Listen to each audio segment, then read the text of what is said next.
This is an example in our review of factoring. We have 2x squared minus 18. We should always look to see if there's a greatest common factor. In this case, the greatest common factor appears to be 2. We pull out a 2.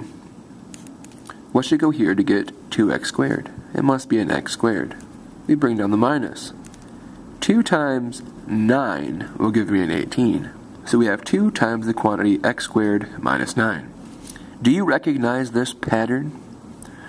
This is a difference of 2 perfect squares.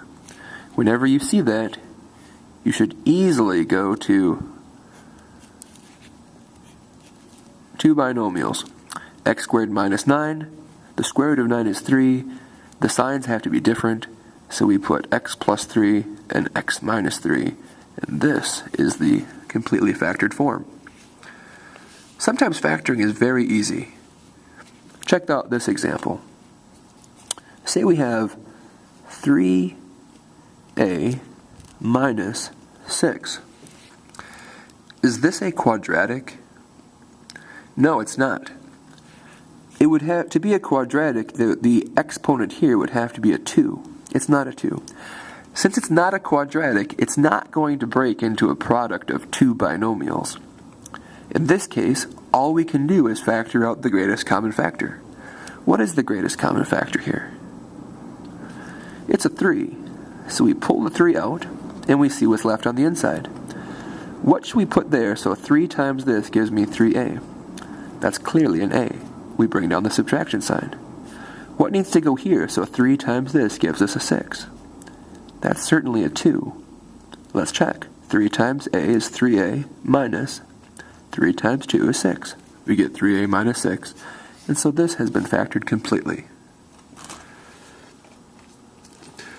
What if it's written in the other direction? For example, what if we had 100 minus x squared? This is still a difference of perfect squares. It's just that now we've written the number first and then the variable. We can still write this using the same pattern. What should go here and there to get 100?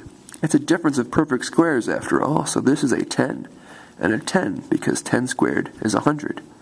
The signs are going to be different since that's a subtraction sign. I'll put one as a plus and one as a minus. And what needs to go here and there to get an x squared? Well, I'll put the x and the x. This has the pattern of factoring a difference of perfect squares, and we are done.